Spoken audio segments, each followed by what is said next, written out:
اللہ شاکر علیم۔ سورۃ البقرہ آیت نمبر 158۔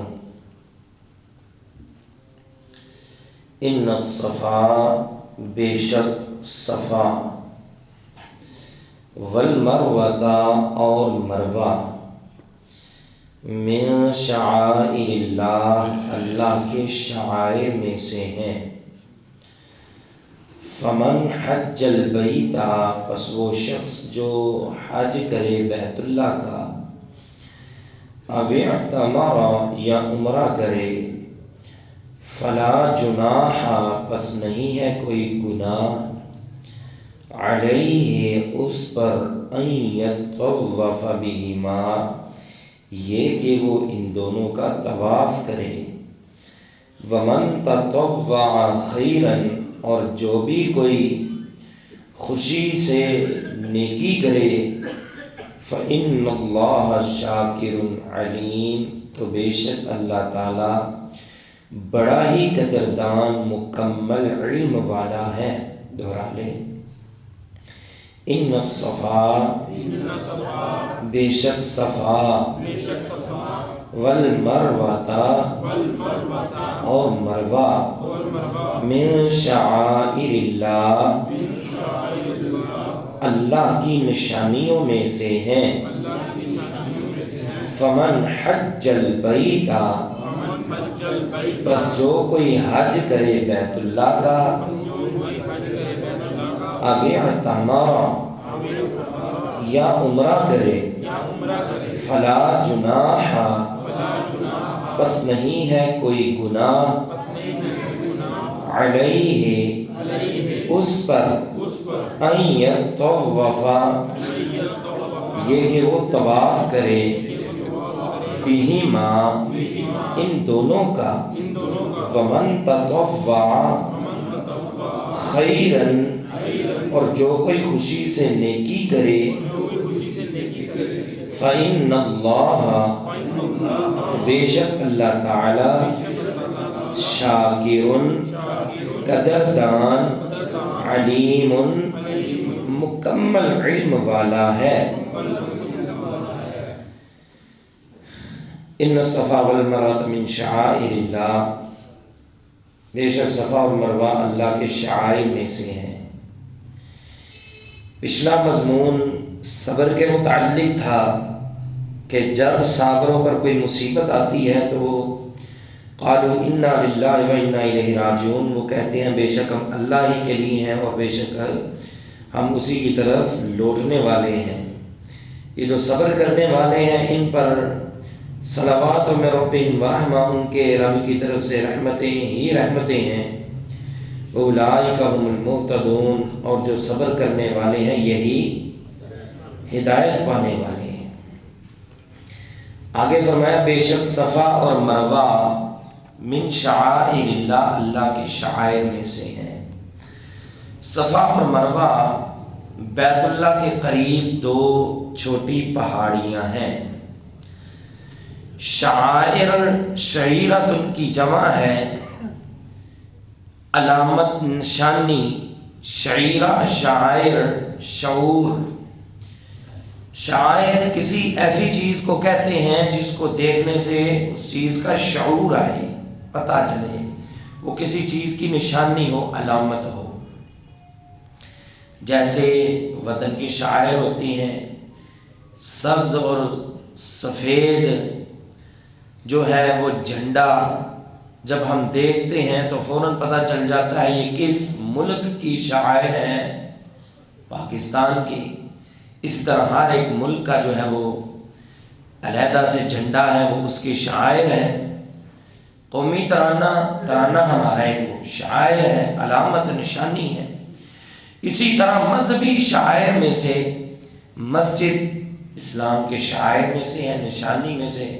مسجد دیکھ کے کس چیز کا شعور آتا ہے کہ یہ مسلمانوں کی بستی ہے۔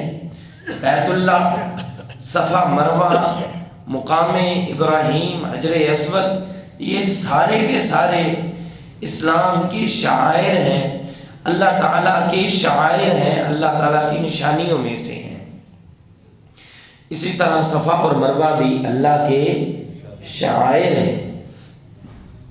فمن حج البیت، پس وہ شخص جو حج کرے بیت اللہ کا، او اعتمر یا عمرہ کرے، فلا جناح علیہ تو نہیں گناہ اس پر، ان یطوف بہما یہ کہ وہ ان دونوں کا طواف کرے۔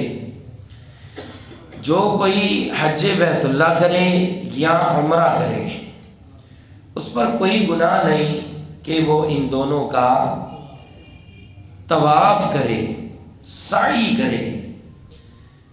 یہاں سے یہ بات یا ایک اشکال جو ہے وہ پیدا ہوتا ہے کہ صفا مروہ کی سعی ضروری نہیں۔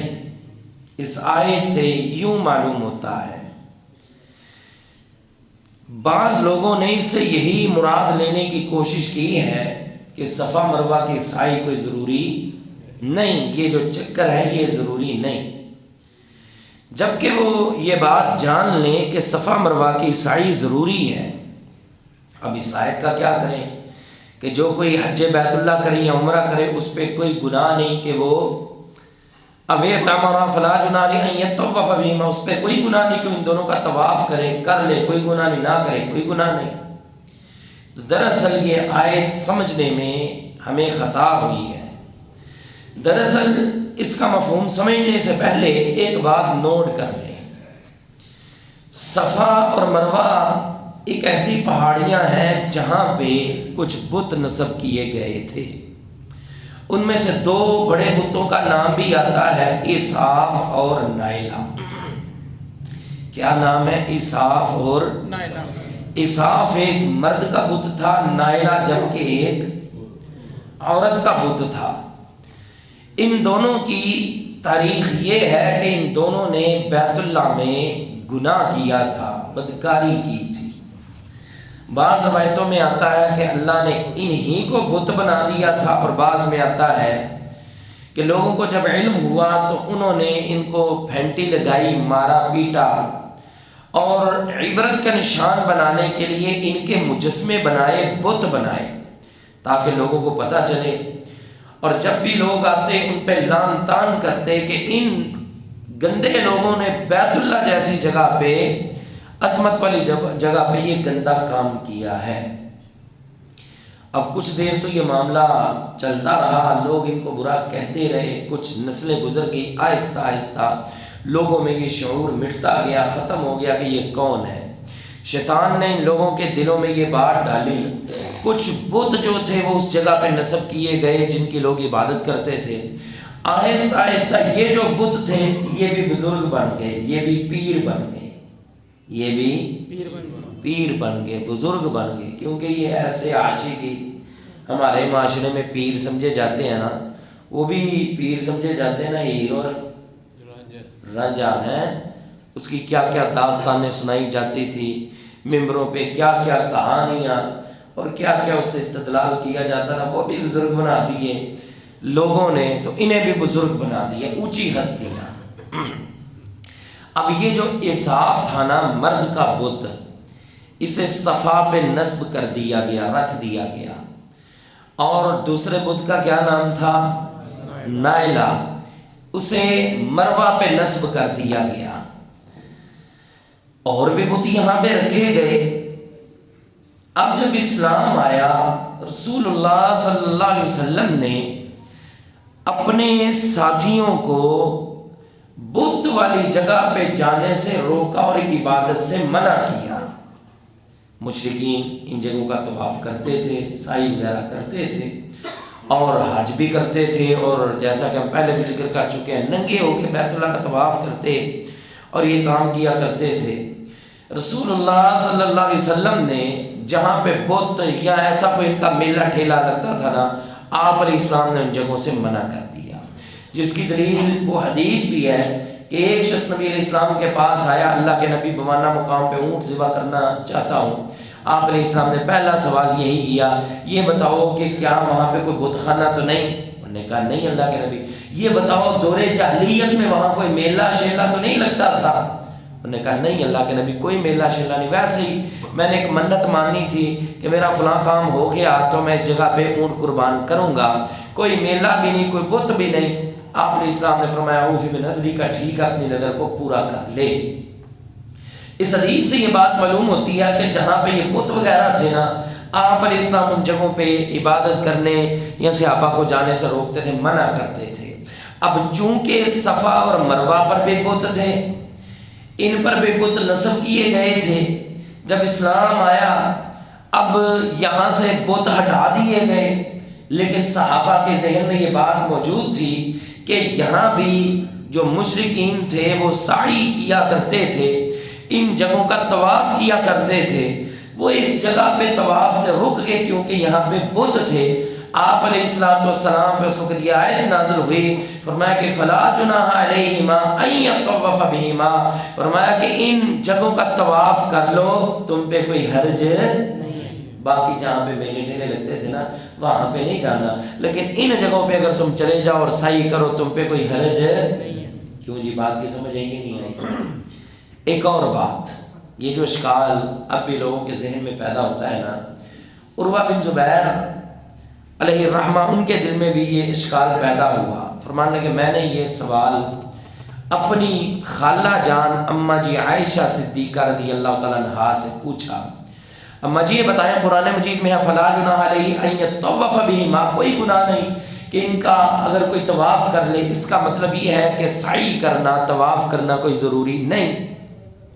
سیدہ عائشہ رضی اللہ تعالیٰ عنہا فرمانے لگی کہ اے میرے بھانجے، جو مفہوم تو لے رہا ہے نا، اگر یہ مقصد ہوتا نا، قرآن کا مقصود ہوتا تو الفاظ ہوتے فلا جناح علیہ اللہ یطوف بہما، کوئی حرج نہیں یہ کہ نہ کریں ان دونوں کا طواف، تب یہ الفاظ ہوتے، جبکہ اللہ کے یہ الفاظ یہاں پہ موجود نہیں ہے۔ دوسرا، سیدہ فرماتی ہیں کہ دراصل اس آیت کے شان نزول پہ اے میرے بھانجے غور کرو۔ اس آیت کا شان نزول کیا ہے؟ اس آیت کا شان نزول یہ ہے کہ انصار جب یہ طواف کرنے کے لیے، حج کے لیے، عمرے کے لیے نکلتے تو راستے میں ایک جگہ ہے مشلل، وہاں پہ انہوں نے ایک بت نصب کیا تھا جسے منات کہتے تھے۔ کیا کہتے تھے؟ منات، منات اسے کہتے تھے۔ اب یہ وہاں سے مشرک نکلتے آ کے تو اس منات کا طواف کرتے، منات الطاغیہ، منات الطاغیہ، اس کا طواف کرتے۔ جب اس کا طواف مشلل مقام پہ کر لیتے، اب وہ حج کے لیے آتے تو اب وہ یہ بات سمجھتے کہ صفا مروہ کا یہ طواف کرنا، یہ سعی کرنا گناہ کا کام ہے، کیونکہ ہم پیچھے یہ کام کر رہے ہیں، پیچھے اس منات الطاغیہ کا طواف کر چکے ہیں، لہذا اس مقام پہ اب یہ جو سعی ہے یا طواف ہے، چکر لگانا دوڑنا، یہ گناہ کا کام ہے، یہ ہمارے لیے درست نہیں ہے۔ جب اسلام آیا، کیونکہ پہلے بھی حج عمرہ چلتا تھا، اب حج عمرے کے لیے اللہ کے نبی علیہ السلام سے صحابہ نے کچھ پوچھا، ان میں یہ بھی چیز موجود تھی کہ اللہ کے نبی ہم پہلے یہ کام کرتے تھے، منات الطاغیہ کا چکر لگا لیا، یہاں پہ آ کے ہم یہ گناہ کا کام سمجھتے تھے کہ صفا مروہ کی سعی کرنا۔ اس وقت حضرت عائشہ فرماتے ہیں فانزل اللہ تعالی هذه الآیہ، تو اللہ نے یہ آیت نازل فرمائی فلا جناح علیہ ان یطوف بہما، لوگوں ان دونوں کا طواف کرنے سے تم پہ کوئی گناہ، یہ جو تم گناہ سمجھتے ہو نا، کوئی گناہ نہیں، اس کا طواف کرو۔ کیوں جی بات کی سمجھ آئی کہ نہیں آئی؟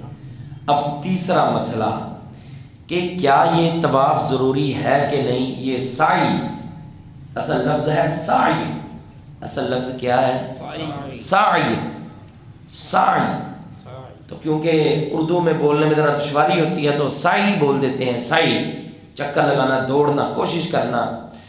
تو بہرحال یہ سعی رسول اللہ صلی اللہ علیہ وسلم کا فرمان ہے کہ ان اللہ کتب علیکم السعی فاسعوا، اے لوگو اللہ نے تم پہ سعی کو فرض کیا ہے لہذا تم سعی کرو، اللہ نے تم پہ سعی کو واجب کیا ہے، فرض کیا ہے، لہذا تم سعی کرو۔ اور ایک صحابی ہیں حبیبہ ان کا نام ہے، وہ فرماتے ہیں کہ اللہ کے نبی علیہ السلام صفا مروہ کی سعی کر رہے تھے، یہ چکر لگا رہے تھے، اس وقت آپ علیہ السلام نے فرمایا خذوا عنی مناسککم، مجھ سے حج کے طریقے سیکھ لو، اور جو آپ علیہ السلام نے وہ طریقہ سکھایا وہ سعی اس میں شامل تھی۔ یہ حج اور عمرے کے ارکان میں سے ہے۔ یہ تو مفہوم مکمل ہوا اس آیت کا۔ اگلا مسئلہ، پیچھے کیا بات ہوئی تھی؟ پچھلی آیات میں کیا بات ہوئی تھی؟ بولو نا شہباز، بھول گئے ہیں؟ ادھر والے بھول گئے ہیں؟ کیا بات ہوئی تھی؟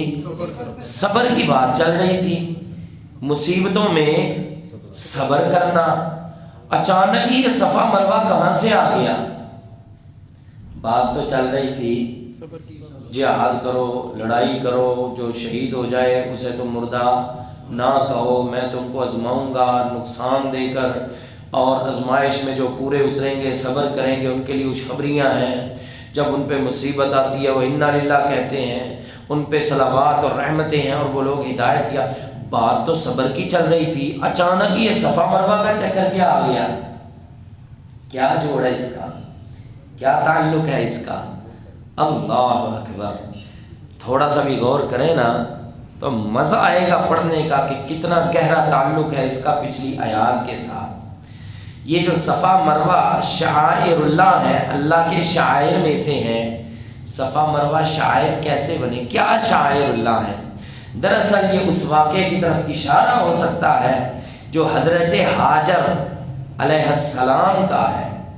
اللہ اکبر! جو صبر پہ مبنی واقعہ ہے۔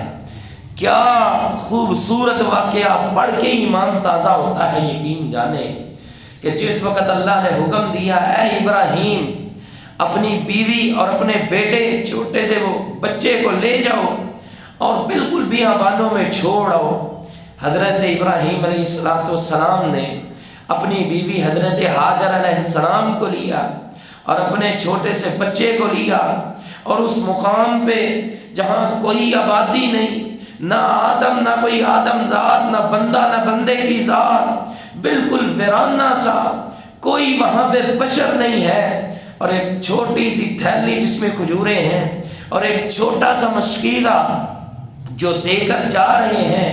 جب ابراہیم علیہ السلام جانے لگے، اس قصے کو پڑھ کے یوں معلوم ہوتا ہے کہ ابراہیم علیہ السلام بھی بڑے دکھی تھے، جو زبان سے کچھ بول نہیں رہے۔ جاتے ہوئے جب وہاں سے روانہ ہونے لگے، اما ہاجر علیہ السلام نے پوچھا اے ابراہیم ہمیں یہاں پہ چھوڑ کے کیوں جا رہے ہو؟ کس کے آسرے پہ چھوڑ کے جا رہے ہو؟ یہاں پہ کوئی انسان بھی نہیں ہے جو ہماری مدد کر سکے، ہمیں اس حال میں چھوڑ کے جا رہے ہو، ہمارے پاس کچھ ہے بھی نہیں، کس کے سہارے پہ چھوڑ کے جا رہے ہو؟ ابراہیم علیہ السلام کچھ جواب نہیں دے رہے۔ کیا جواب دوں؟ اللہ تعالیٰ کا حکم ہے۔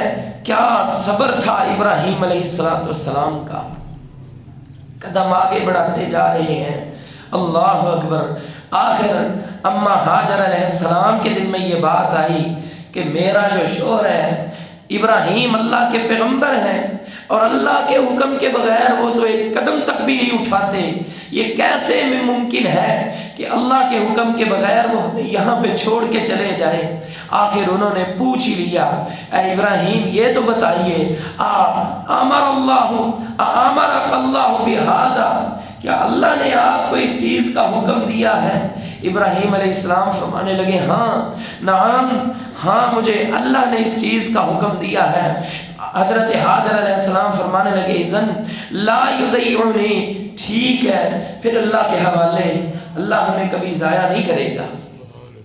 جو ٹینشنیں تھی دور ہو گئی، جو پریشانی تھی وہ ختم ہو گئی، اب صبر کا دامن ہاتھ میں مضبوطی سے تھام لیا، کچھ بھی ہو جائے چونکہ اللہ کا حکم ہے، اللہ کے حکم کے آگے ایک جملہ بھی میں نہیں بولوں گی، چاہے آپ اس ویرانے میں ہمیں چھوڑ کے چلے جائیں۔ ذرا سوچیں کیا اس اماں کا صبر تھا! اللہ اکبر! کہ اللہ کا حکم ہے، اللہ کے حکم کے آگے ایک سر بھی لمحے کے لیے نہیں اٹھانا، ایک لفظ بھی نہیں بولنا، کہا ٹھیک ہے اللہ کا حکم ہے ہم اسی پہ راضی ہیں، اللہ ہمیں کبھی ضائع نہیں کرے گا۔ اور کل کی نشست میں بھی ہم نے کیا بتایا تھا، وَبَشِّرِ الصَّابِرِينَ، خوشخبری انہی کے لیے ہے جو صبر کرتے ہیں، اللہ تعالیٰ ان کو کبھی ضائع کرتا نہیں کرتا، یہ تعلق ہے اس سے۔ پھر کیا ہوا، اما ہاجر علیہ السلام وہاں پہ آ کے رکی، چند کھجوریں تھی، تھوڑا پانی تھا، ایک نہیں تو دو دن، دو نہیں 4 دن پانی ختم۔ اب کیا ہوا، اپنے بچے کو وہاں پہ رکھا، اللہ اکبر، اب صفا پہ کھڑی ہیں، پانی تلاش کرنا ہے، سوچتے ہیں کہ کیوں نہ میں اس دوسری بلندی یہ اس چوٹی پہ جاؤں۔ اب جب یہ صفا سے نیچے اتری، ظاہری بات ہے اونچائی سے نیچے اترے جہاں پہ وہ اپنے بیٹے کو رکھا ہے، وہ اب نظروں سے اوجھل ہو گیا۔